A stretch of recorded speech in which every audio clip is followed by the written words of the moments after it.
Рада приветствовать вас. Меня зовут Наталья Федорова, я преподаватель Смольного, и сегодня я рада представить вам Ванессу Плейс. Это американский концептуальный поэт, критик, также генеральный директор издательства «Фиг Пресс».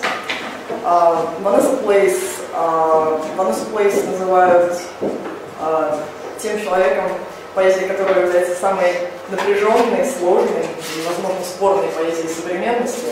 Часто имя Ванессы Плейс ассоциируется с смертью поэзии, уничтожением поэзии. Наверное, это то, чем она больше всего гордится, тем, что Ванесса Плейс уничтожила поэзию. Сегодня Ванесса будет говорить о концептуализме и феминизме и предстанет перед нами несколько в другом ракурсе, не только как арт-критик и как поэт, а также как феминистка. Собственно, это второе мероприятие из мероприятий, организованных Центром Андрея Белого и Смольным институтом. Первое было вчера, это был перформанс. А вот сегодня лекция. После лекции мы планируем обсуждение, поэтому готовьте свои вопросы и мысли.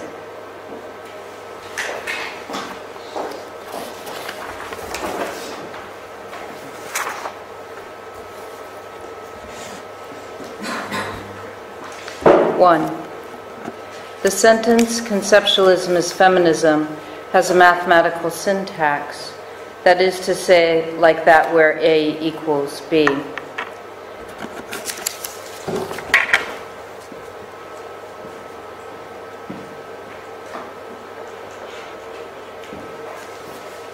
The equivalency in this case is easily proved. Conceptualism is, as I practice it, writing that is not self-reflexive, that is to say, writing whose meaning is not determined by its text, but by its context. In other words, the text surface often remains exactly the same, even as it moves from one context to another, that is to say, even as it changes the slightest bit, such as the change in view when one moves from one window to the next, which is to say, completely.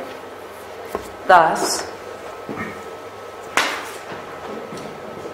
A equals A1.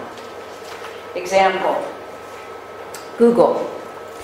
Apparently someone thinks I'm a man who wants to date another man from Russia. Poem. Apparently someone thinks I'm a man who wants to date another man from Russia. In the most extreme example, which is always the easiest example, I take something like a legal document, which in my case, one of the appellate briefs I write as a criminal lawyer, and present it unchanged by me as poetry. It is poetry in two ways. First, it is poetry because it is presented as such. This is the bare and easiest gesture of the ready-made, made most famous by Duchamp. This is the point on which many people first find this work stuck in their throats, either as old avant-garde gesture, boring, shocking, and we can think about the need for shock relative to what is considered avant-garde, and if the avant-garde is necessarily always new, and if some shocks are worth dully repeating and why.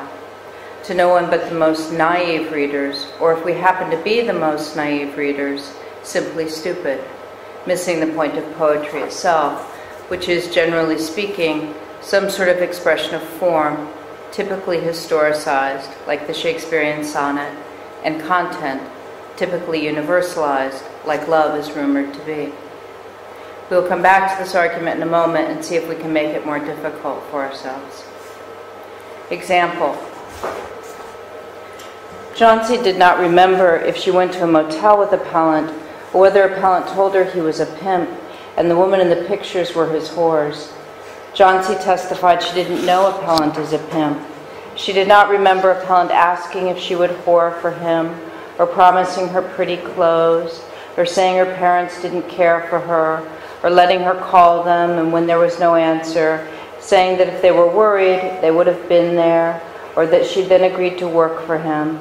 She did not remember telling the detective Appellant said never take less than $50 for head, explained head meant oral sex, or that a customer should touch her breasts, or she should fondle the customer's penis to make sure the person was not a police officer, or that if she was going to a hotel with a customer, she should first call appellant, or bring the money to appellant right after sex, or that if she did all of this, she would be rewarded with pretty clothes and appellant would take care of her.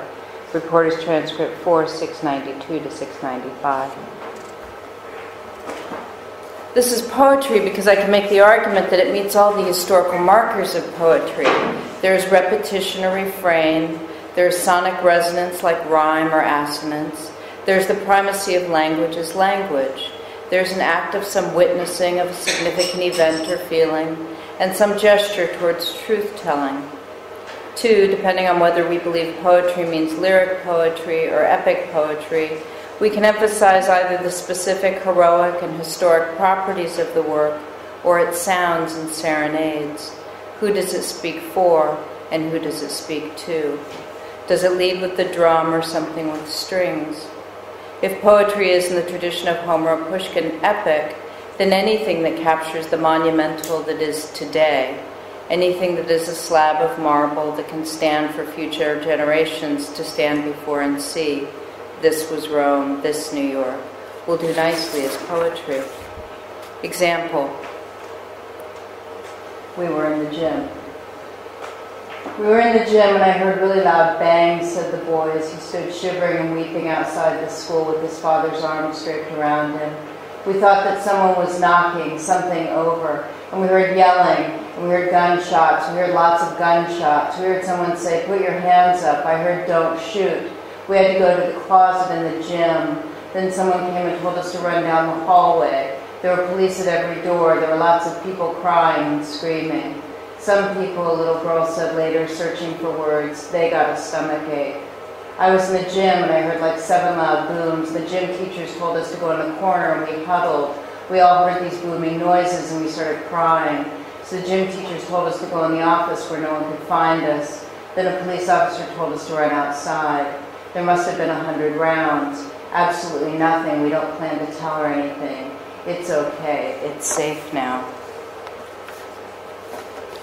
5. And if we use sculpture as our metaphor for epic, then perhaps the miniature or personal portrait is like the lyric poem, the thing we squint at and recognize the beloved lovingly looks at as I, mine, or what would be or once was mine. Minnesota man accused of dismembering wife with saw. By the Associated Press, published January 9th, 2013 at 1:53 p.m. ET, Facebook, Twitter, Google+, save, email, share, print, reprints. Connect with us on Twitter. Follow at NYT National for breaking news and headlines. Twitter list reporters and editors, Minneapolis, AP. Authorities say a St. Paul man shot his wife in the head, sawed her into pieces in the shower, then hid her remains in plastic bins in his friend's garage.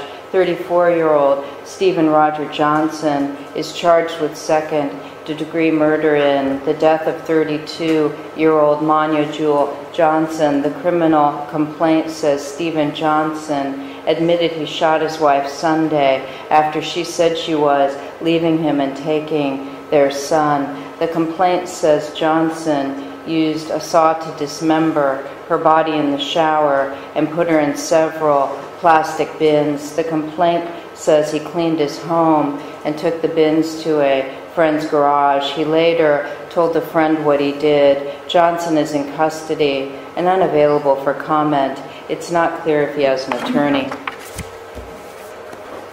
6. But let's go back to my first proposition, that conceptualism, or what I called in Notes on Conceptualism, pure conceptualism, meaning that the work is strictly produced by a procedure technique that does not involve any markers of the poet as subject or creator, is only poetry because it is presented as poetry. As noted, this seems somewhat stupid, or at least obvious. But like many stupid and obvious things, it is fruitful to take them seriously and see what happens. This is demonstrated by my related belief that ontology is facticity, or that the contemplation of being is itself a fact about being. And in fact, may be the only real fact about being, which should provoke a rude contemplation of the role of meat in meaning-making. Example. But I would first like to thank God who has brought me through. First of all, we'd like to thank God for watching over us for these past 7 months, and our grandma and grandpa for their loving support. Thank God, because she makes everything possible. God is not through with me yet. Oh my God, oh my God, oh my God, oh my God, oh my God, oh my God. Thank you, everyone. 7. However, back to our poetic point. If conceptualism is work that is not self-referential as such, it does not look like a poem, but simply lives in the realm of poetry or art, then again it can only exist as poetry.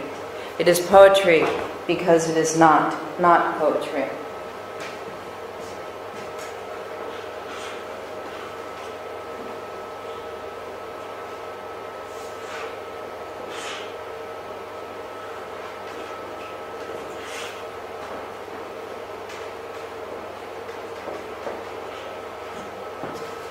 Example.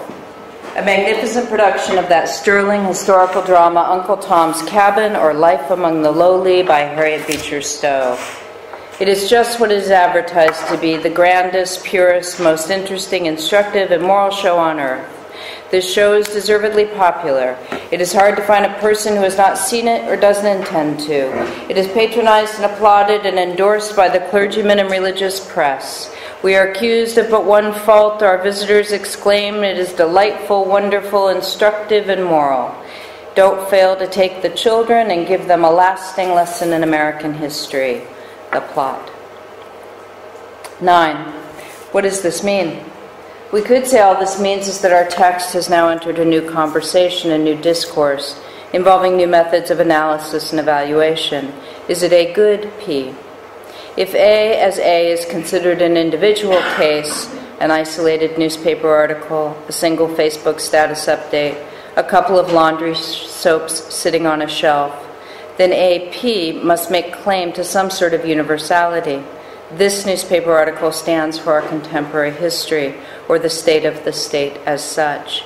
This Facebook status update signifies the performance of a representative subject or symptomatic citizen, or more accurately, as I believe, the subject, that single subjective object or objective subject that we have all become.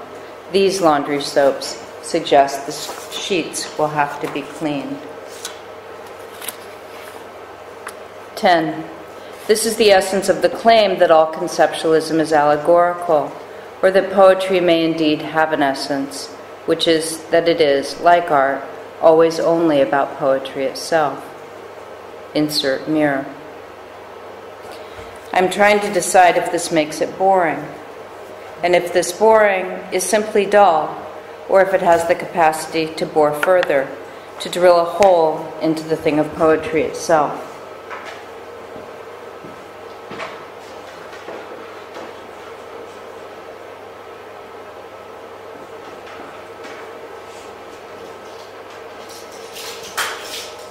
But what about feminism?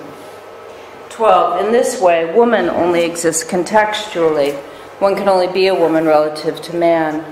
As everyone knows by now, the woman is what the man is not. As such, she is defined and must be defined by man, because, as Lacan famously put it, la femme n'existe pas. Therefore, a woman is a woman because she alone has a gender context. 13. Woman equals woman. X equals not Y. Form is interchangeable with content. Example from Scum, this is from Scum Manifesto via my intervention, the Boycott Project. Having stripped the world of conversation, friendship, and love, the male offers us these paltry substitutes, great art and culture. The male artist attempts to solve his dilemma of not being able to live, of not being male, by constructing a highly artificial world in which the male is heroized, that is, displays male traits, and the male is reduced to highly limited, insipid, subordinate roles, that is, to being male. 14. Now let us carry this forward a little bit. If the woman as such does not exist, and the woman as such exists only contextually, and there is no contradiction between the two, And here we can use as an analogy the process of memory or thought itself, where there is no thing that's being thought or a memory, but there is a process of thinking and remembering that we crystallize into this kind of noun, general and specific, stuffed with significance and indelibly marked by desire, such as Freud's trauma by way of Lacan, where trauma is the memory of trauma, not the memory of trauma. Then we return to our original equation, A equals B. Though now we also know that A equals AP and W equals not M.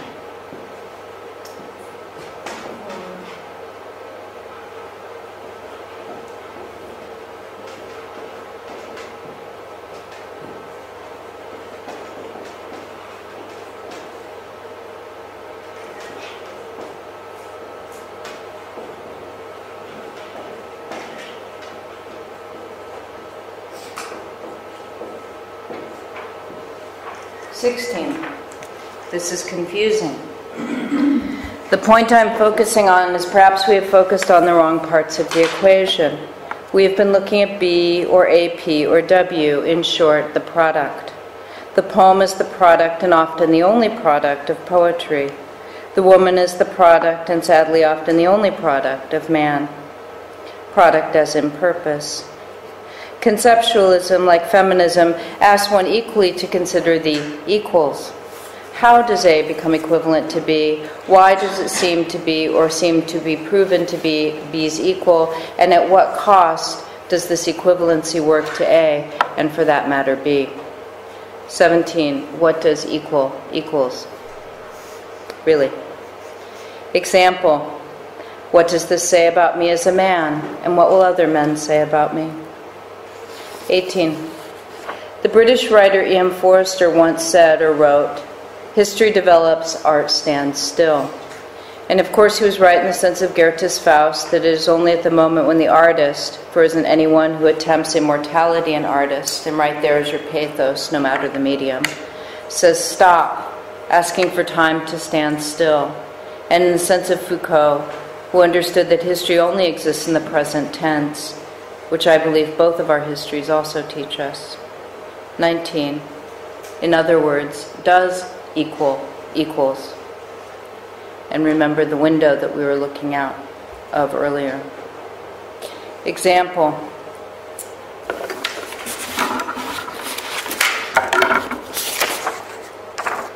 You. You.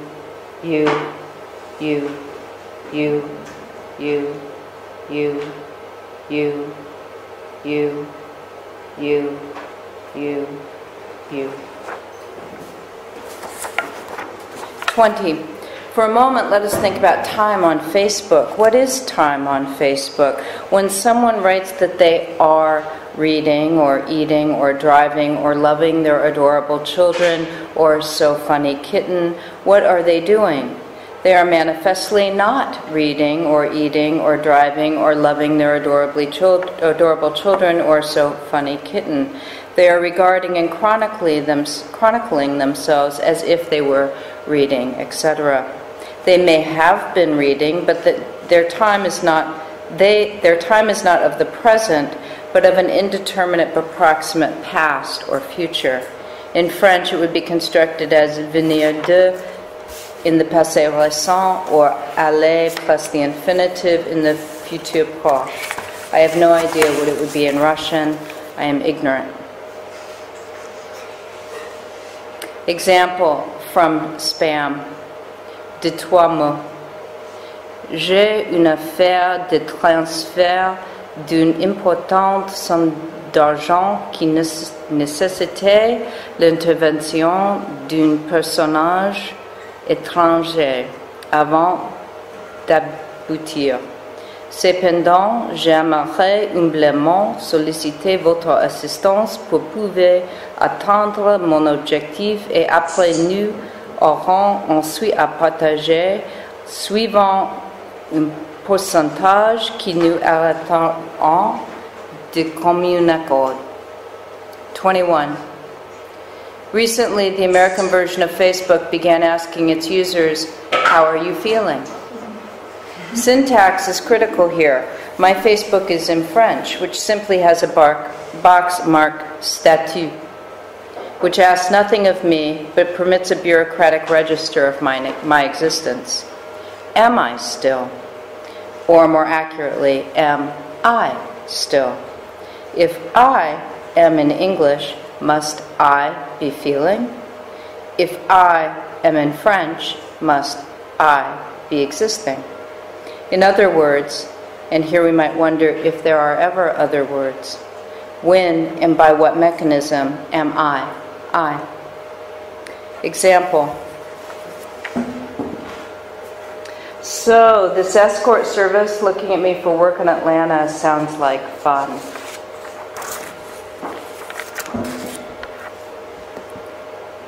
(22) In conclusion, I am suggesting that we think of language as the only moment which we make our inevitable comparisons and discriminations and add our sad bit of spit and desire to the engagement and call it art, or more laughingly, life. This should be a little frightening if you are doing it right. Insert final image. 23. Or, as Gertrude Stein said, let me recite what history teaches. History teaches. And now I will tell you what poetry preaches. Poetry preaches. Thank you.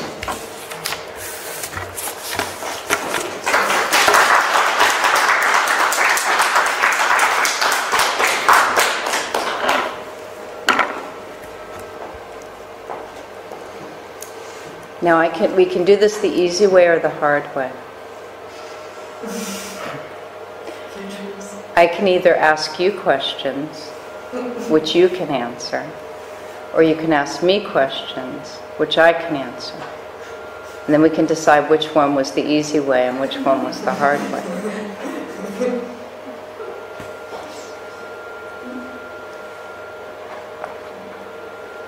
All right, I'm fine. I can ask questions. I have no problem with that.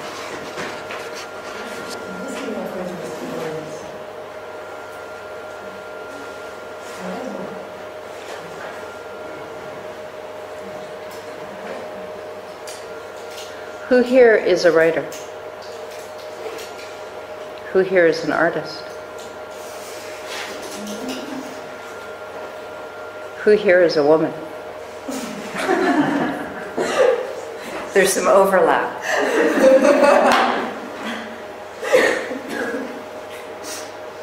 It seems to me that I will ask, let's see, who should I ask?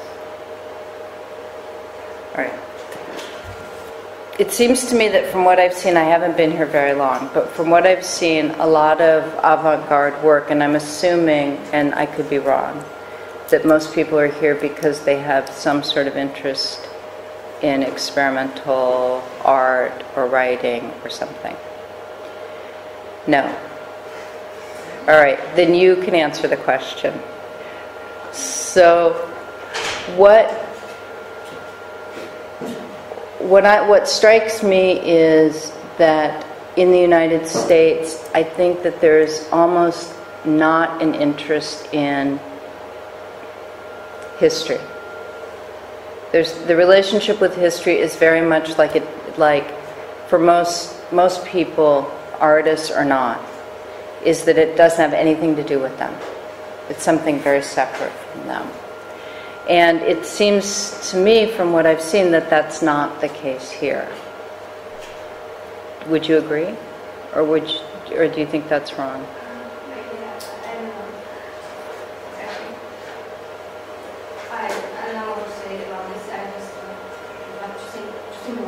Mm-hmm. It's a very hard question for me because I should think about your lecture. It's my first lecture about feminism, conceptualism, what you say, and I don't know exactly how to answer that question. Okay. Does anybody else Does that seem correct or incorrect, generally speaking? Okay. You've nodded. Well, I think that it's. I think that what you said is.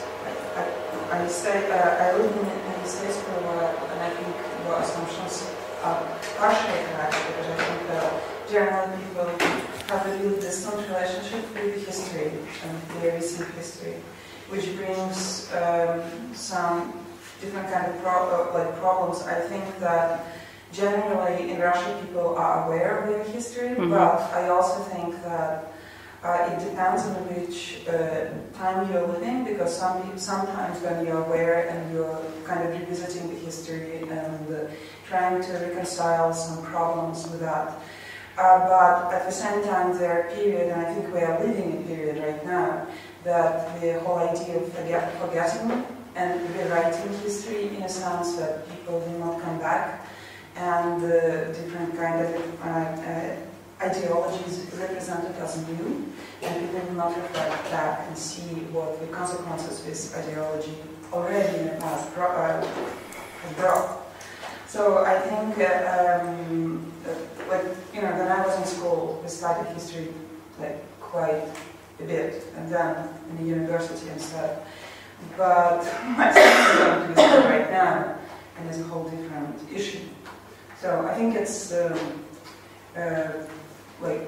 I think that putting oneself in the timeline of history is quite important, and realizing what part, who you are within the history of the arts, literature, filmmaking, because I'm coming from film, it's quite important, and realize where your grounds are, I think.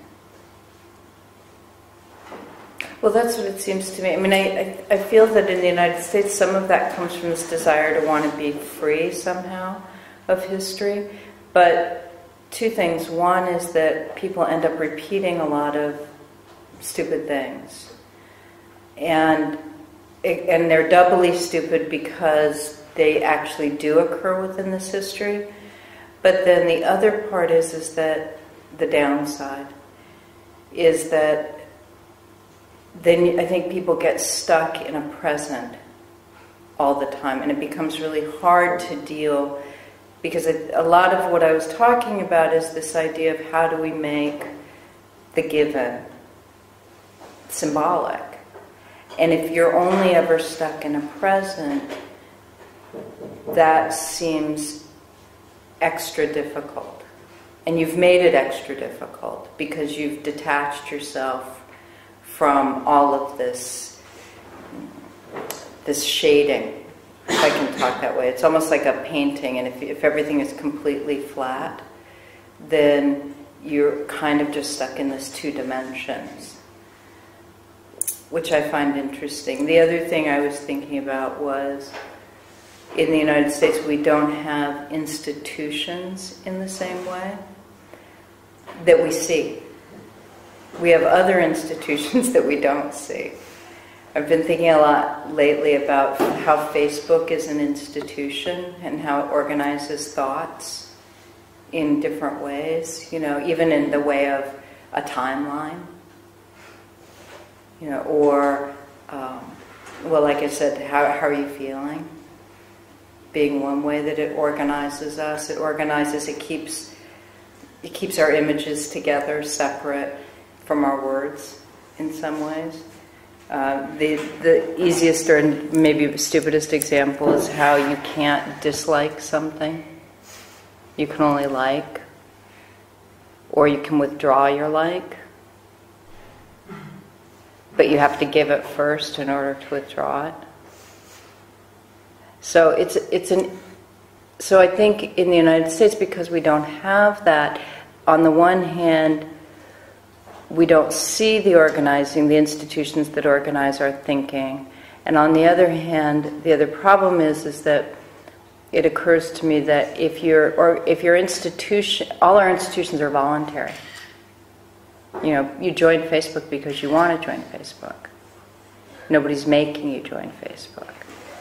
So the way we can participate collectively is often always the price of working together collectively, such as Facebook or Twitter or something, is to be blind to the ideology and the institution. You know, to not see it as that. And I think one of the things that I'm interested in is work that is always trying to put some sort of light on these structures. I don't know if I think I'm sort of ambivalent towards them, or I'm sort of ambivalent towards them. I don't necessarily think they're bad or good. I think they're bad and good. But I think that, again, from what I've seen here, there's more attention to the existence of them than I feel in the United States. And I actually was wondering that you say that when I know in Facebook there was some discussion of putting this slide. I think I actually did at some point.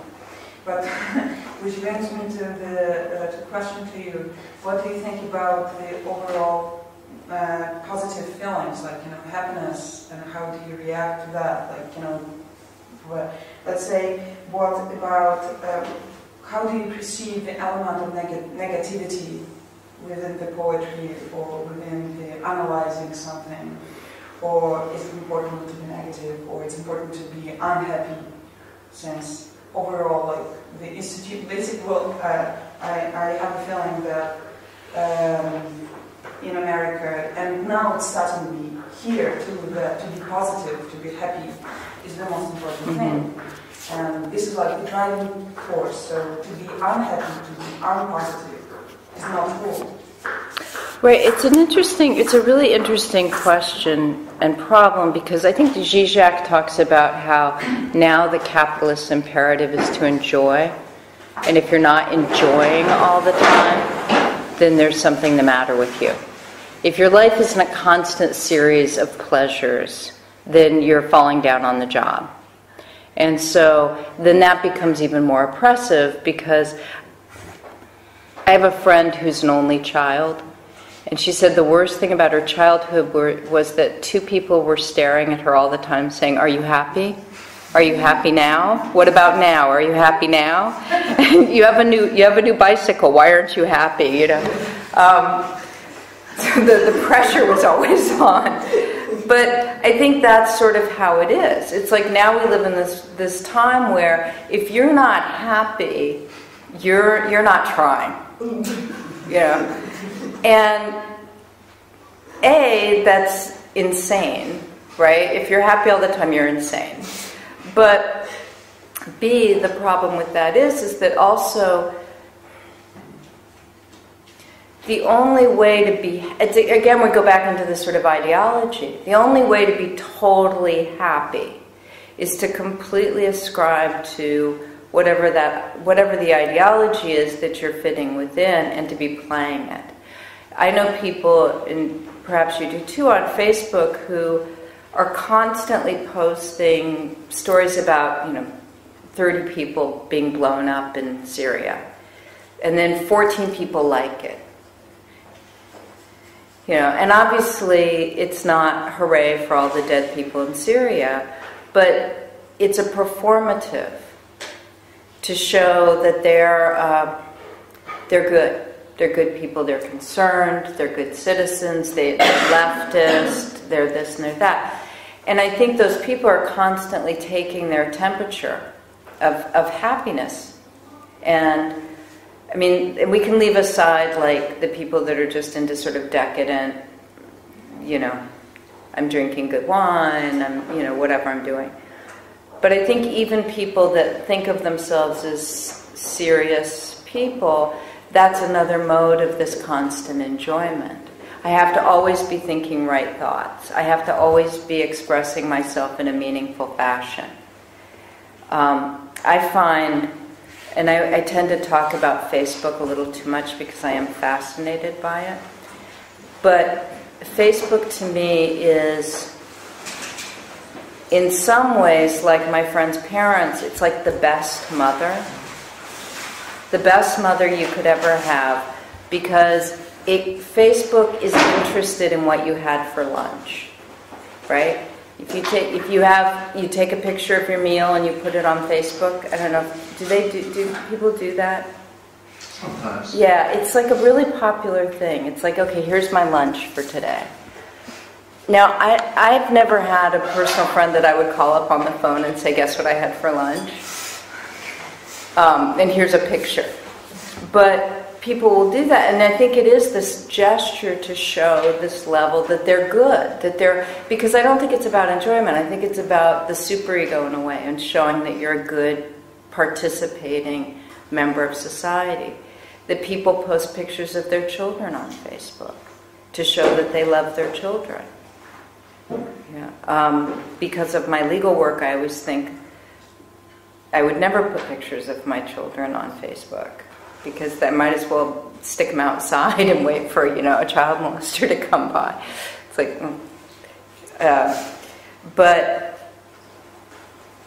but I do see that more and more, and I think it's a little bit simplistic to just say,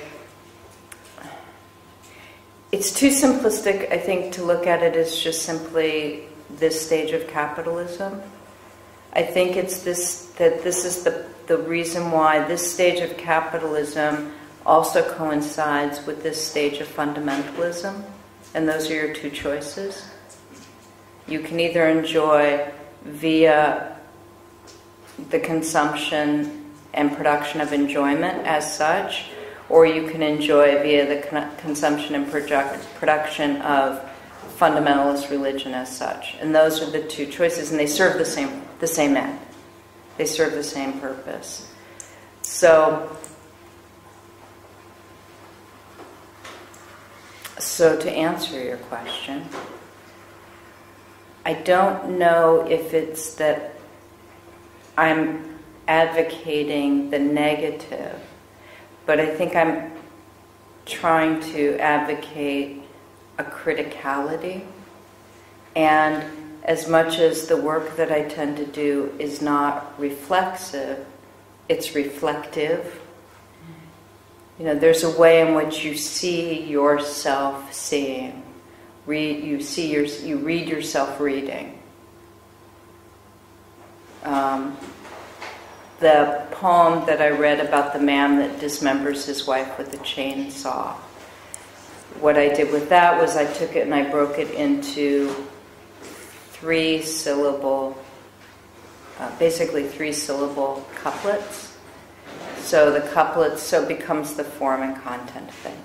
So the couplets, you've got the two, like the man and wife, and then the three is the remainder. So once he cuts her up, you have to have this remainder. So when you read a story like that, what's the pleasure of reading that story? What's the enjoyment of reading that story? You're still in one piece. You're still in one piece, that's right. And there's also that frisson of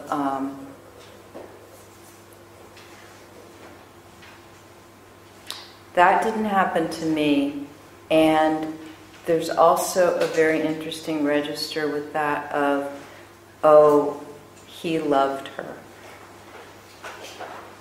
Right? Every piece of her. Every piece of her.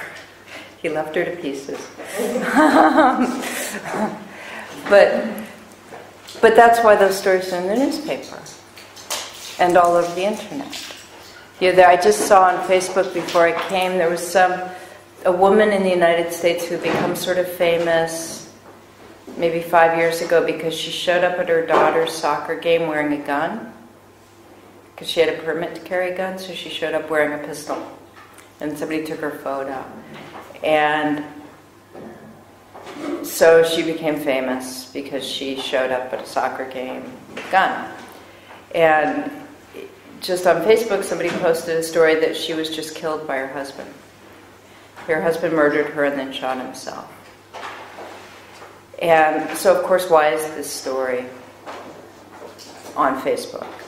Well, so that we can feel better, so we can get the enjoyment of knowing that our anti-gun, our liberal or left anti-gun stance is right.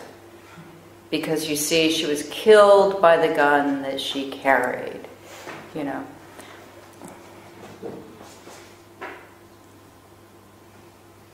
It's not a pleasant thing to know about oneself or one's culture, but I think it's better than to sort of have that self-satisfied enjoyment, the pure enjoyment of it, of she got what she deserved, which is the worst way to say it, or, oh, you see, this is what happens when people have guns, which is the slightly elevated way to see it.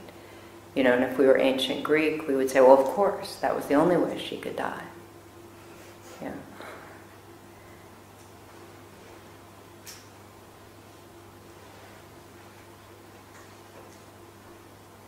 The other thing, now see, I know you're putting me back into the point where I'm going to have to ask questions. And then we'll just feel bad. But the other thing that I've noticed, and actually you can help me with this, because I have this argument with this poet in New York who is originally from Moscow. I believe Matvey is originally from Moscow. Is that right? Yes. Okay. If you mean in village. Yeah. Sure. Yeah. And he was comparing American conceptualism to Russian conceptualism of the sort of 70s, early 80s. And he was basically making the argument that he felt that the Russian conceptualists did it better because they allowed for subjectivity to come into the work. And that the American conceptualists now don't. And so so we're sort of more limited in this way. And my argument to him was that I don't think you can compare these two things because of our histories, because of our different histories. And so for an American to insist upon the self and the I in a work of poetry is an expected gesture. That's what Americans always do. Our state is organized around the apparatus of the I in the individual. Whereas for a Russian poet coming out of that time, to insist upon an I has a very different historical meaning. And therefore it has a different aesthetic meaning. And I want to be right in my argument. So tell me if I've missed something or how I can make my argument better, because the most important thing is that I win the argument as far as I can tell. Does that seem correct? Yes? No? Slightly?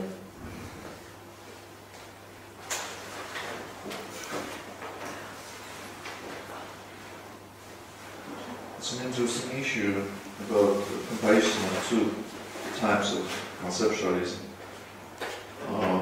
I also read Matvey's criticism of Marjorie Parallel's notion of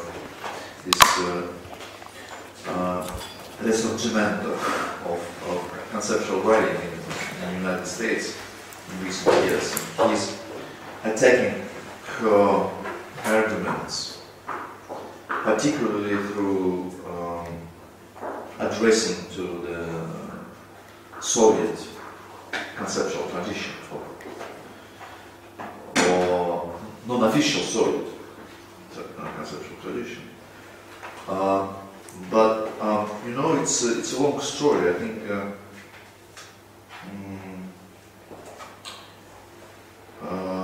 both branches were more or less looking back to Duchamp, Dadaism, and historical avant-garde, and political historical context, at least in the Soviet Union in the 70s and 80s, were not that simple at all. So you couldn't actually make this binary opposition, like because the Soviet state was about oppression, the individuality, and I. Then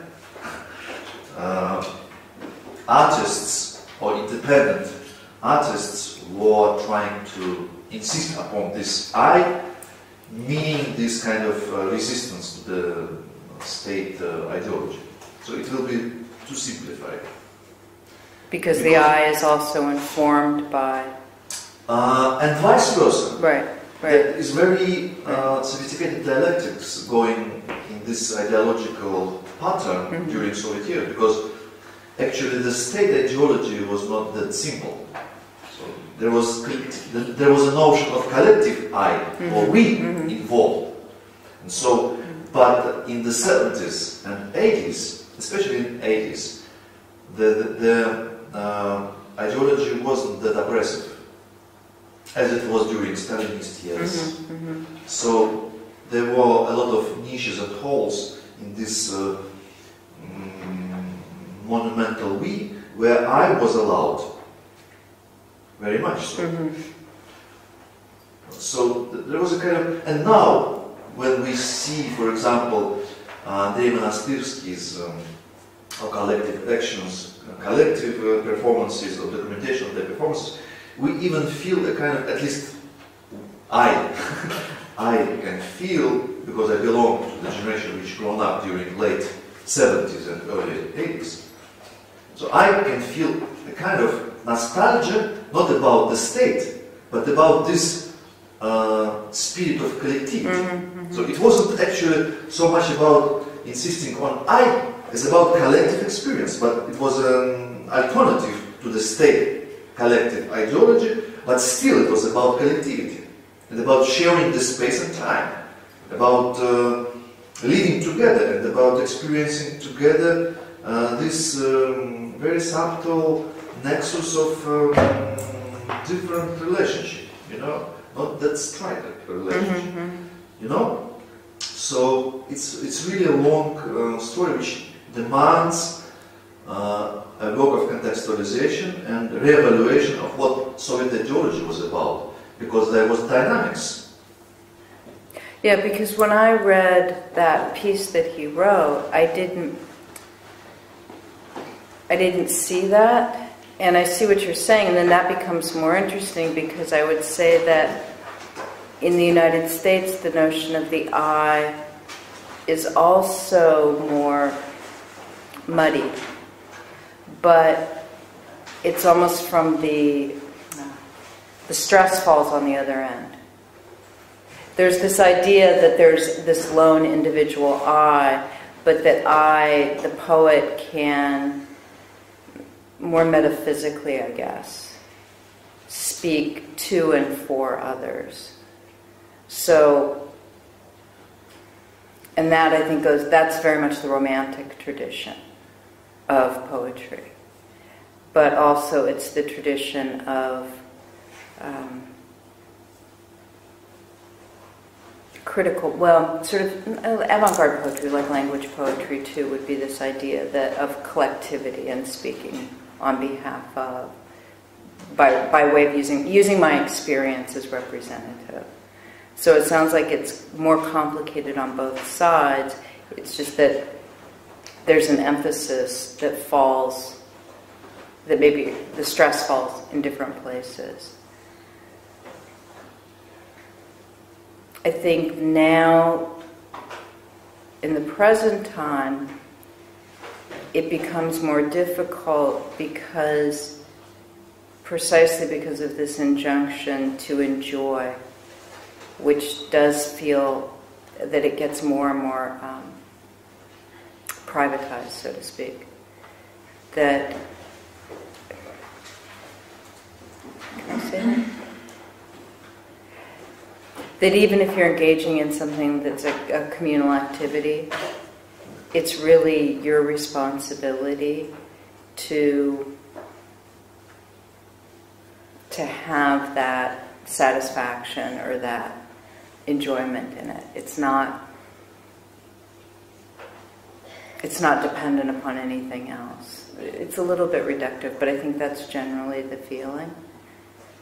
Yeah, and if you're not willing to, but again, it gets funny, because if you're not willing to participate in the group, then you shouldn't go. It's not like you go and change the group. which is, I think, why in American elections, oftentimes, for example, during the Bush administration, there was this feeling of hopelessness and helplessness, that there was nothing to be done, because you could march, but who cared? Nobody paid attention, and there was no place to turn, I think, was the feeling, and it didn't. Whatever resistance, or so to speak, again, nobody cared about. That tends to be what happens, is there's a sort of apathy, which also works individually, that sets in. And I think with conceptualism, and why I would argue that conceptualism, if what feminism does as an epistemology, or as, I don't know if people are familiar with Badiou at all, people have heard some Badiou. I think feminism is one of those Badiouian events that occurred, where there's a before and there's an after, and it's an event because it occurs and it changes the before it occurs as well as the after it occurs, because it's an epistemological lens. We look at after feminism, and I would say it wasn't until the 70s that feminism became not about a single issue. It wasn't about the vote. It wasn't about equal. It didn't even become about equal pay. It just became a way of a lens from looking through which you look at things. And since feminism in the 70s, the idea of the personal as political finally became sort of profound, that was incorporated, and it got detached from the idea of feminism, and just became, but that is a fundamentally feminist idea. So with conceptualism, the way I see it is it's such a thin surface, and it's such a reflective surface. So you meet a text or a group of words, and whatever personal or political, the personal is political, the political is personal. Your response to the work is both aesthetic and ethical, and yours. So, for example, when I read a piece that I'll read maybe one of those statement of facts pieces where it's an account of a sex offense. And there can be a portion in it when it's just an account of sex. And it can be very sexy. And so people will have more than one response to the text because it occurs over time. And in the best way, what it does, to my mind, is it gives the person encountering the work an opportunity to see themselves as a poem. To see themselves as a sort of individual instantiation of form and content, and how that works at that moment, looking through this lens. One of the great moments for me is I read this one poem about this case where it's a very violent case, but then there's this long portion where it's a bunch of DNA evidence, scientific evidence, and it's really, really boring. It's really boring. And it goes on for a long time. And to watch people be horrified, then bored, then slightly horrified at their own boredom, then bored anyway, then they go back. But that, I think, to my mind, that's what happens. Tragedies sometimes take a really long time and they get really boring. There's got to be some moment. Well, there is. When you read accounts of the ghetto or something like that, there becomes these times where everybody's just bored out of their mind. It's horrible. And the horrible can be just as boring as anything else. So, the going in and out of being able to grapple with and make symbolic this material, but also seeing that the dullness of it and the real of it is also part of the symbolism of it. It's part of, I think, what the work does. And it, to my mind, it does it better if I'm not in there. If I'm not in there. Because it's really not about me. Yeah, in that way, I think I'm the least interesting. And the people encountering the work, that's the point of interest. And quite frankly, I think it's more interesting. I think other people are much more interested in themselves as well. You know, one of the things, poetry traditionally was always, I put myself into this object, this poem, and then you bring yourself to this object, and then our two selves meet in this object, and we understand ourselves a little bit better. And in my work, what I do is say, well, no, there's this object, and we can cut it out. We can cut out that whole middle part, because you encounter the object, and you understand yourself a little bit better. Yeah. And sometimes it works. But do you think it's a particularly feminist operation? Or it would be general? I think it's feminist, yes. I think actually it's sort of radically feminist. Now I could make a joke, which I'm going to make. My joke would be that feminism is not about women, but it is about the woman. So if we look at women structurally as being, if we look at women as being the X, okay, the variable in algebra, the X, and we say, well, what's the function of the X? Well, the function of the X is equals Y, right? So the function of the X is for Y to figure out what it is. So if I take this again sort of really stupidly and really literally and say that my job as woman, not a woman, not an individual woman, but structurally as woman, which you can be too, everyone can be woman if they want, is to help Y, which means not woman, find out more about them, to serve them. How can I help you? How can I be of service to you? How can I help you be the best you can be, right? That's very interesting to me. Because on the one hand, it is like the capital W woman, mother, let me help you become all you would want to be. On the other hand, it's the nightmare, right?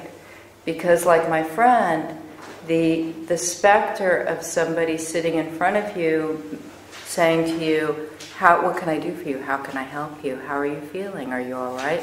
What are you? Who are you? What are you thinking now? What did you have for lunch? Do you like your children? Nice shoes. Have you always... Constantly would, at some point, you would have to murder me, right? And rightly so. But, so I think that, yes, I think conceptualism is fundamentally feminist because that's what it's doing. It's not pleasant. Nobody ever said feminism was going to be pleasant. But that's what it does. And I think in that moment, again, you start to realize or I start to realize, or the person encountering the text starts to realize, what do I want? What do I want out of art? What do I want out of these institutions or these structures that I'm engaging in? Why am I on Facebook? Why am I reading this story? So the F for Facebook also stands for feminism. Facebook doesn't know it yet. Yeah, I mean, if you think about it, but think about Facebook as, I mean, what's interesting about feminism now versus feminism, and I can only really talk about conceptualism, see, they're the same. Conceptualism now versus conceptualism in the 70s, as I see it, and I can really only talk about conceptualism as it exists I can't talk about South American conceptualism, which is a whole other thing. But conceptualism in Western Europe and Canada and the US now versus that which was happening in the 70s is that I think then there was this idea that it was about resistance, and that somehow you could subvert these things. And there was this active notion that we're going to subvert these things. And I would say now there's less of this idea that, oh, the aim is to overthrow, or the aim is to upset, or the aim is to negate, and more that the aim is to dissect and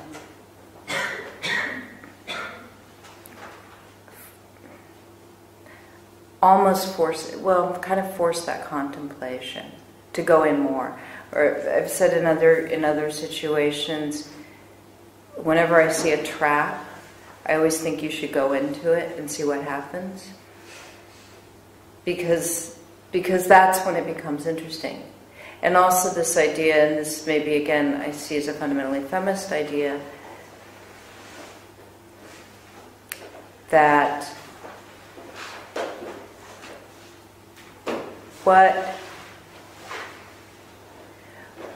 feminism was, if feminism is an epistemology, and we'll say it is, then it's about understanding structures. Once structures are understood and seen, then you have choices. And at the very least, if you participate, you're participating structurally, not unwittingly. It's a little vague, but I think that's the idea. It's less polemical. I think with language poetry, for example, there was always this notion that the poet had to be constantly telling you really what you should think. You know, this war is bad, this is, this economic system is better than this economic system. I think now that is considered to be somewhat naive for the poet and for the writer, the conceptual poet, because it's so, I keep thinking of Robert Fitterman has this poem called Mall Directory. So the shopping mall, it's just a list of the stores in the shopping mall, and that's all it is. And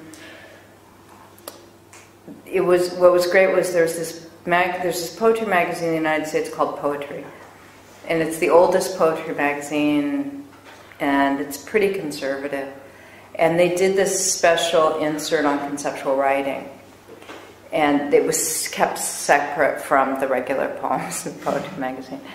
And the part that was just the regular poems had this poem about being in a shopping mall. And the poet wrote about how banal and stupid the shopping mall is, and how he takes his daughter, and his daughter's so young, and she's corrupted by, the stores and the food and all of this, and how this is terrible. And the poem is terrible, right? The poem is actually boring. It is actually stupid. It's just, the poet is very superior to everything. You read this and it's like being told to enjoy it. It's like being told, okay, now you're going to read this so that you get to feel superior. That's the pleasure you're going to take in this poem. Whereas Rob's piece, which was just a list of the store directories, didn't tell you how you were supposed to read it. So what story? It was a list of stores in a shopping mall. So that's all it was. It was called Mall. Like rents? Like it would say Payless Shoes, Macy's, McDonald's, KB Jewelers, Toys R Us. So that's all it was. So it didn't tell you how you were supposed to feel about it. So you could look at it and say, oh, this is so banal, it's so empty, it's so meaningless, see, capitalism is terrible, shopping malls are horrible. Or you could look at it and say, I had the best time when I was 13 going to shopping malls. And this reminds me of all the fun my friends and I had at the shopping mall. And it was a better poem. You know, it was a much better poem because it allowed for some sort of, or you could look at it and think, why is it that stores and shopping malls always have 3 words in the title? You know, why is it always Toys R Us? K-A-M-B. Is that, I mean, you could start to go in, is that something, is there something about 3-word titles that makes you want to buy more things? But the point is that, again, why I say conceptualism is feminism was, it's just holding up the thing itself. It's a mirror. Like the capital W woman is supposed to be a mirror. So it holds up the thing itself and says, what do you see? What do you want to see? And that's what you'll see. And I know that a lot of conceptual writing in the United States in some ways was inspired by not that 1970s conceptual art, but the 1980s appropriation art, like Sherry Levine and people like that. So people who took photographs of photographs and didn't change them. So we start to get into that idea of like, what's the Duchampian, what's the infra-thin that makes this thing a poem and this thing not a poem, if it's the exact same thing. So why is it? Is it just because I read it here or because I stand up? You know, when I stand up, and does everybody say, oh, it's a poem? But if I sit down, then it's not a poem? You know, if it's in this room, it works as a poem because you're here. But if I go outside and read it, it's not a poem anymore because you're not there. And it's just like, you know, but if I happen to read it outside and a guy who loves Sherry Levine walks by, then suddenly it's a poem again. You know, and I think this is the point that we're kind of at generally with art, is the contingency of it. Not the specificity of it, but the contingency of it. So I can be on Facebook and I treat it like a gallery, like a conceptual art project. If you're on Facebook, maybe you're just on Facebook. But I guess I would have to warn you that, you know, I also steal language from Facebook. So you may be part of a conceptual art project on Facebook too, involuntarily. Which is, I guess, the other ethical issue of this kind of work, is when you start doing appropriation of language. Because I think it was an easier question when people were just taking images. You know, and there was something subversive about taking somebody's image, especially an image that they had made money off of. But there's nothing overtly subversive about taking people's language. And some people think it's unethical.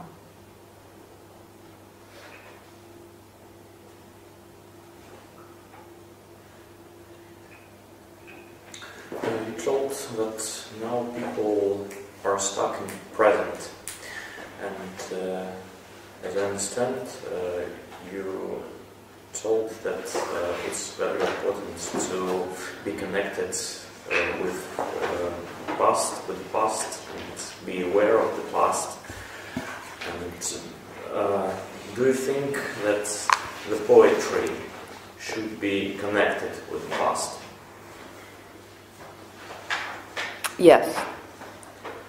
And is your poetry connected with the past? Mm-hmm. And in which way?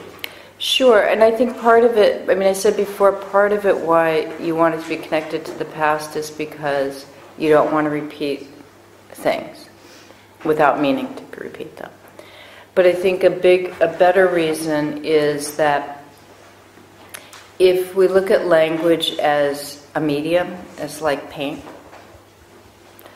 then, and I was saying this the other night, whenever a painter makes a painting, they know that when they make a painting, that somewhere the history of painting means something, right? So if you put paint on in a thick way, that's a reference to a time in painting when painters were using paint thickly. If you put it on thin, even the colors you choose, you know, if I pick colors that Van Gogh painted, then obviously there's some reference to Van Gogh.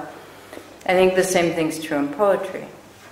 If I'm doing things that have a history, then whether I like it or not, I'm referencing that history. So for me, I look at somebody like, for example, Ezra Pound in American poetry, who appropriated a lot of language. He took a lot of language from many different places. And I would say, well, there's certainly, somebody could make the argument that what I'm doing, that there's Pound is there. So once you say, oh, well, there's a reference to Pound or there's a link to Pound, then you have to start saying, well, what does that mean? Because Pound was very political. Pound had this argument about how art was art and fascism were really the only way, and they were the same thing, right? Because the artist could know and could organize everything into a meaningful whole, and so could a totalitarian state. So if I'm using his techniques, then obviously there's a way in which I'm at least commenting on this idea that things can be organized in some fashion. Or there's a project that I'm working on that has a very direct link, which is the American poet Walt Whitman wrote a book called Leaves of Grass, which was his epic, I think it's like 438 poems, long poems, of America at that time. And, you know, the most famous poem is called Song of Myself. But he also wrote poems about Abraham Lincoln, about Brooklyn, about the Civil War. And his famous line is, I contain multitudes. So he was speaking for all of America, which kind of gets back to this collective idea. So I was thinking, well, what would be a modern equivalent or contemporary equivalent to Leaves of Grass? So I started this project called Log, L-O-G. And what I'm doing is for each section of Whitman's work, I'm trying to think of what's the equivalent, and give it the same title that he gave his poems, but have my version. So Song of Myself would be Facebook status updates, because that's how we sing ourselves now. So that a poem about Abraham Lincoln would become a work about Barack Obama, taken from his language, not mine. So Barack Obama being Barack Obama. Poem about school shooting would be in the Civil War section. So you see these direct equivalents, and the argument is, that's an easy one. The more, the argument underneath it is that instead of Whitman, I, the poet, contain everything and I will speak for everyone, it's the reverse. So everybody speaks, and I just type. I just put it through. So I'm not speaking for them, they're speaking through me, but not through like I give it my voice. I'm not giving it my voice. I'm keeping it their voice. So, and this pun is log in English also. Log is like a record or an account of something. So, and often an automated account, like a time log or, you know, it has this sort of notion of being very mechanistic, very mechanical. Whereas Leaves of Grass is about paper and the page and nature and all of this. Mine is not. So in that piece, I'm using history directly to make an argument about the contemporary poetry and contemporary world that I live in.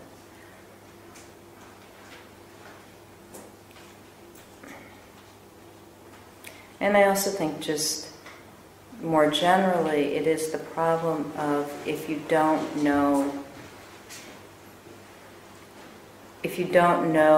the history of the thing you're working with, then you're limited to how much you can work with it.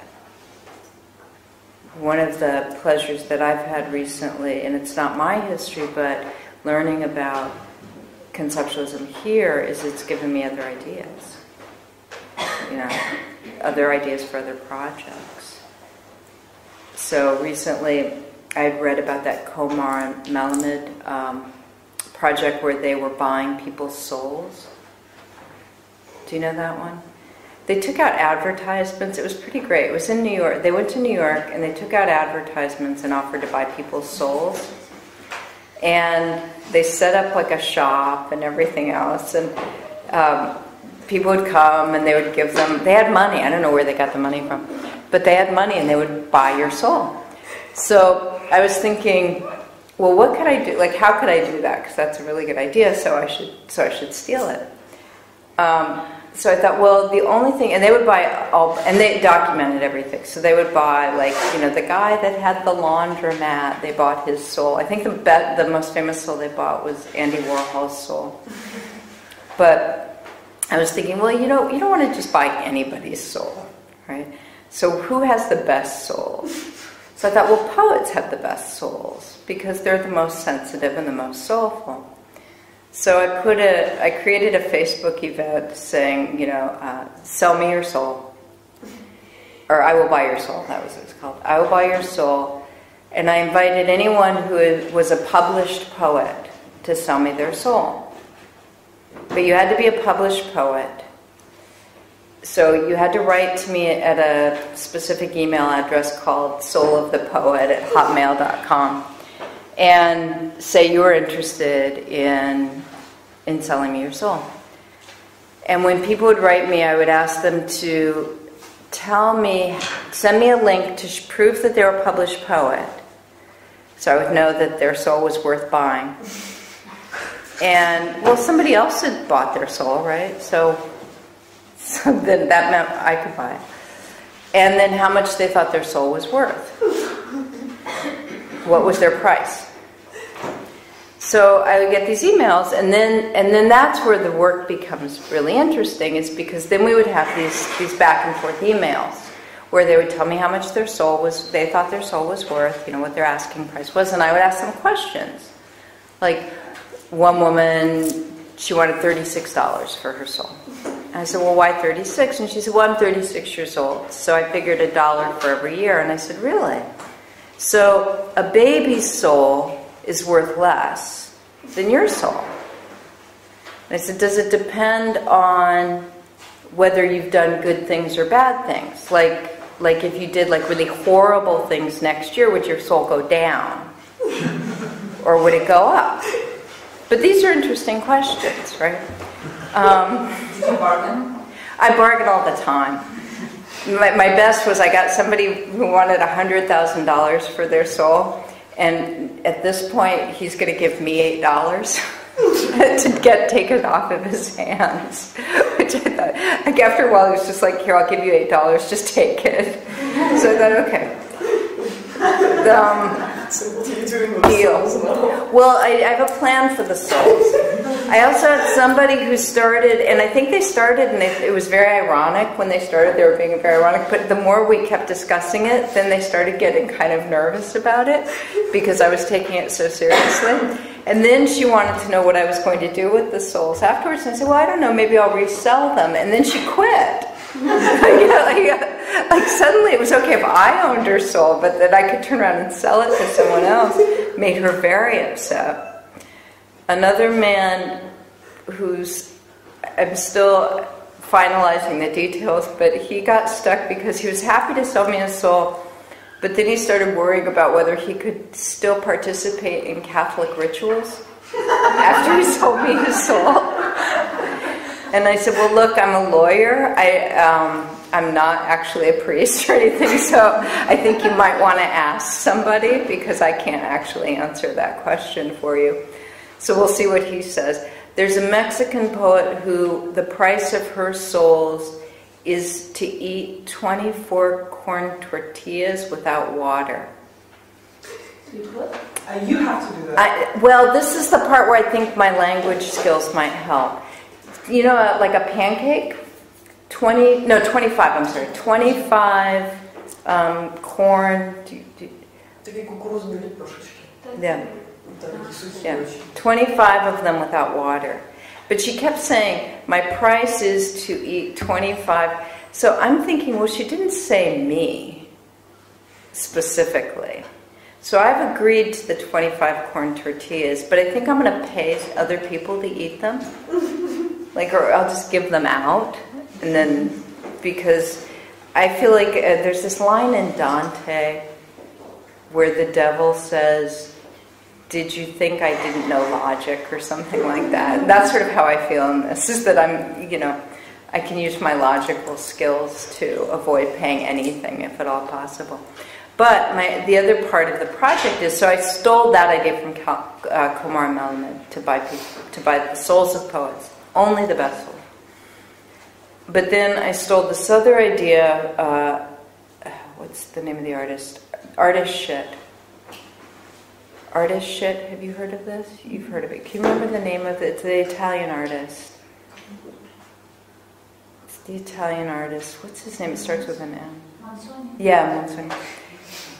He put his shit in these little cans and then sold them for, I think they were 3 grams each. Sold them for that weight in gold, I think. Because the idea was that he was an artist, so even his, you know, his shit was worth something. Because that's what art was too. It was his excretion. So my idea was to take these souls and put them in these cans that would weigh 3 grams each, because I figure a poet's soul is worth at least as much as an artist's shit. Don't you think? That seems like a fair equivalent. And it's the same idea, I think. The thing that stops once you're gone, or keeps going. But and then I'll have these things to sell. Well, these little cans of poets sold. So I have big plans. But this is part of why you should know your history, because then you get to participate in all kinds of good projects. And if anybody here would like to sell me their soul,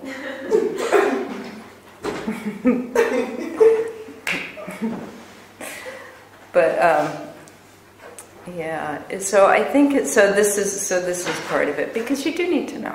You do need to know, because it's a gesture. You know. And obviously what I'm doing with that project is making multiple historical gestures. But the advantage I have is I think a lot of the people that I'm talking to don't know the history. So they think this is just this thing. You know.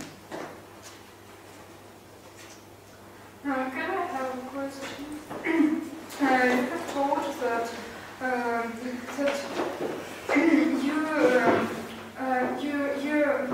your poetry, or you as a poet, is something like a mirror. So you do not lend your voice and do not lend your language to the people for whom you speak.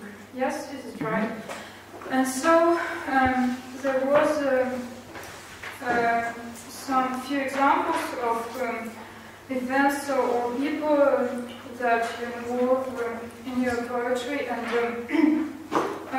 is it people who are heard not only in your poetry and also through other channels, isn't it?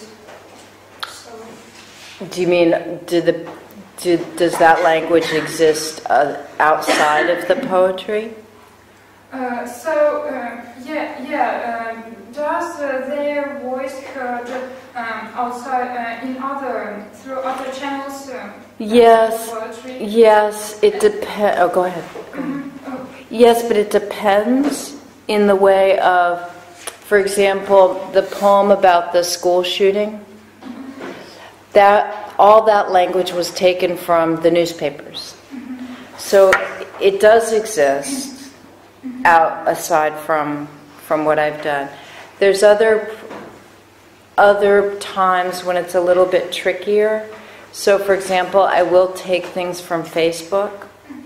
And my feeling is that if somebody puts language on Facebook, then they've put it out into the public, and I can take it. It gets a little bit trickier sometimes because, for example, I was asked to do a poem about social media, like Facebook or Twitter or something. And I took a series of posts that had been put on Facebook about a man who was tried to kill himself. So he wrote sort of a suicide note on Facebook. And then there was a bunch of comments after that from people saying, if you know Facebook, it shows the time that a comment is made. And so it was a series of comments from his family and friends, some of whom were saying things like, did you go to the house? Have you heard from him? Did they call the police? But then it would also get into these very strange side conversations, like one friend making a joke, come on, you're going to just make a mess for somebody to clean up. Another person saying, I don't think that's appropriate to make that joke. Then that person saying, well, I know him better than you do, and we joke like this all the time. Then a third person saying, well, maybe he does know him better than you do. And then a fourth person saying, I still don't think that's funny. And then another person saying, wait, aren't we sort of forgetting what's happening? So it went back and forth. And at each moment there was the time that they were saying it. After I had taken this language, I saw that it had been removed. So it had been taken off of Facebook. So obviously somebody wanted that to be withdrawn. But I made a decision to go ahead and publish it as a poem anyway. So that was one of those situations where, did the language exist outside? Maybe. Yeah. I just wanted to ask, is it, we have a language, yes, a speech, a message, yes, it's called. What other people, readers, they can get it not from other sources, from newspapers, from Facebook or other, from names of shops and so if the poet didn't add anything to it, just take it and so it changes only because now it is poetry, yes, and it is the only difference, yes, and no other. You're right. There's no other difference. Sometimes I can do something like put it into lines. So there's the newspaper story, right? But then I can do that. So it looks like a poem, right? But it's a newspaper story. I didn't change any of the language. So sometimes I'll do that, so it looks like a poem, and then sometimes I will do nothing at all. So it doesn't look like a poem. And to me, part of my argument is it's the same thing. Because when you experience it as a poem. Even if the only reason you experience it a poem is because I say, this is a poem. And so in your mind, well, that's the Duchamp move, right? In your mind, when you see a urinal in a bathroom or a toilet in a bathroom, it's toilet. When you see a toilet in the middle of an art gallery, it's art. So when I get up and read this as a poem, it's a poem. If you see it in the newspaper, it may or may not be a poem, depending on whether you were expecting to read a poem in the newspaper. I'm also wondering, it's kind of I just like to answer the question about the graphical elements and artistic elements within the text, and how do you work with that, and then you decide to do a gesture of changing a text into the columns, for example. And I'm wondering, right, like what would be the logic behind it? Like what?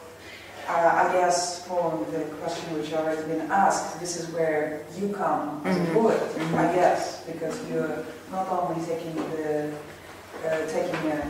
you're searching for the text which provoke your interest, then you have to kind of decide what to do. Exactly, because Duchamp not only took the toilet, but he, as far as I remember, he turned it upside down. Yeah, and signed it. Exactly. Right. So now there is, it's not exactly taking it ready-made, but it's something. So the question is, what to do? Right, and that becomes. I'm very interested. I think I said before in that what's the least I can do that makes it poetry?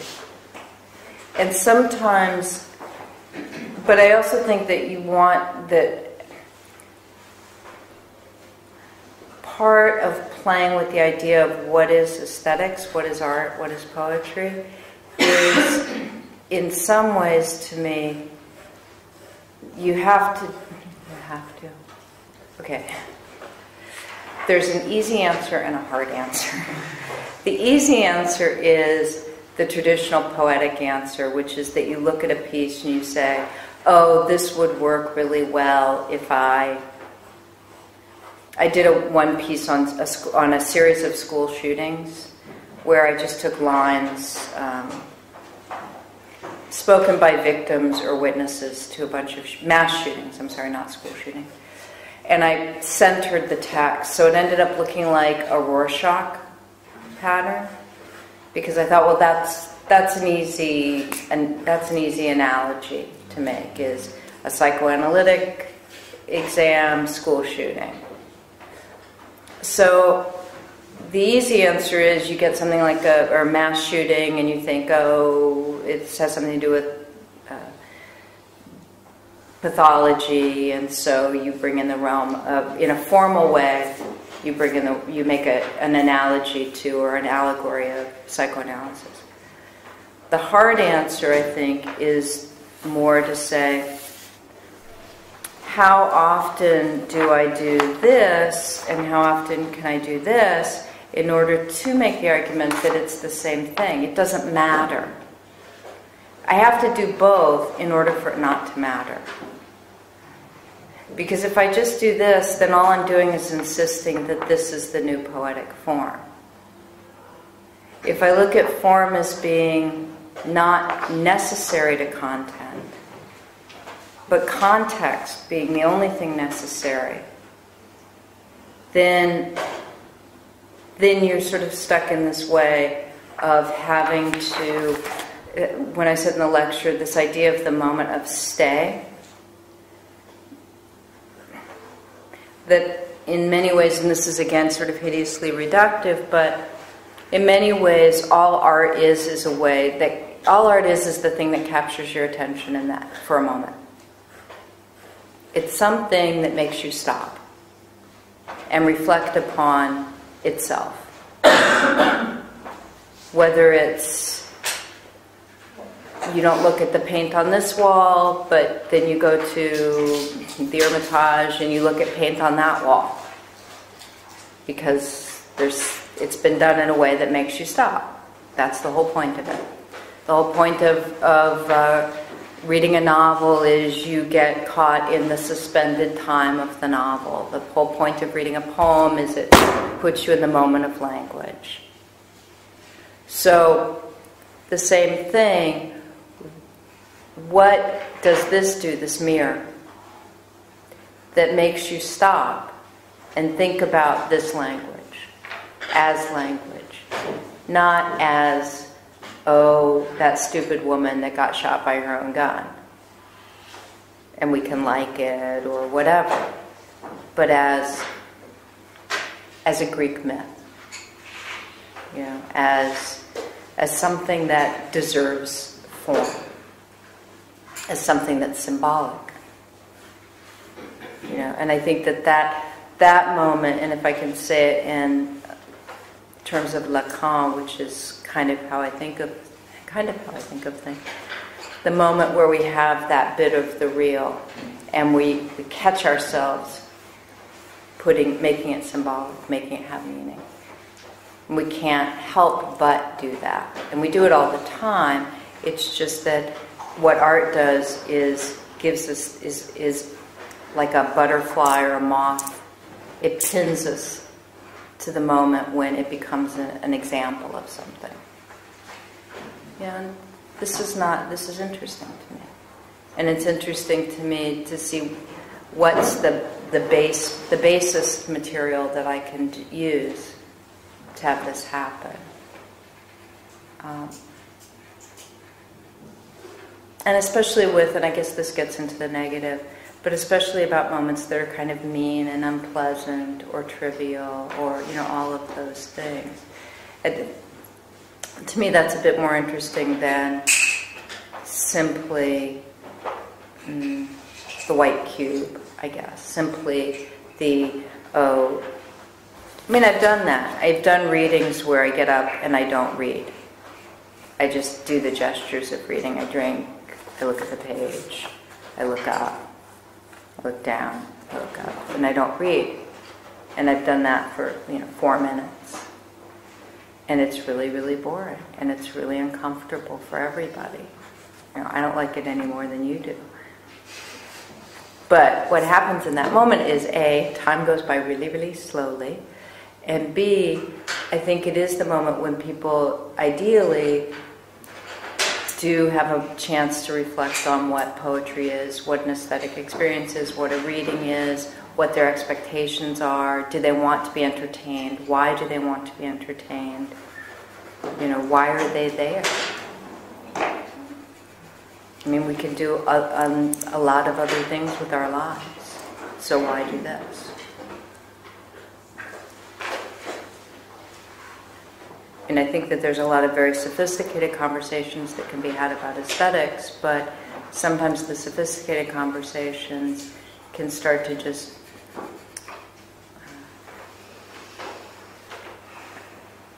lose the sense of a passion about the whole point of it itself. I think that's quite enough, but that's what I'm interested in. I did a reading once, and some woman in the reading became hysterical because it was again one of these long rape pieces, and started sobbing and left the room and had to be gotten out of the toilet like an hour later. And she came up to me afterwards and said, "How do you feel about doing that to me?" And I said, "Well, I didn't do anything to you. You had an experience with language that was a very powerful experience, and it made you, and it was a very powerful experience. And one, when's the last time you had such an experience just out of language? And two, what do you want? What do you want from poetry or art? If you want to just feel better about yourself, if you want to just have a pleasant time, you can, watch TV.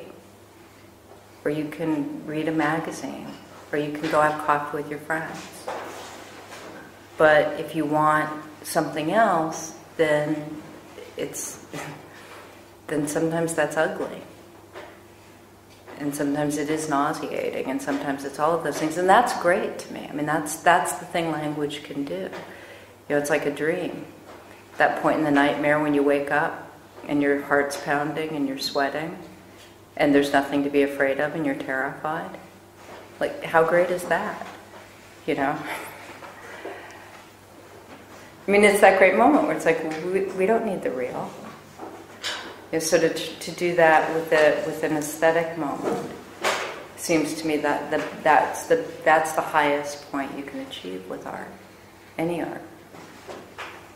Yeah. I know when I see things that I think are really amazing, you sort of want to vomit. That's how you know it's good. Yeah. Well, because the world is suddenly different. You thought the world was this way, and all of a sudden it's this other way. Yeah.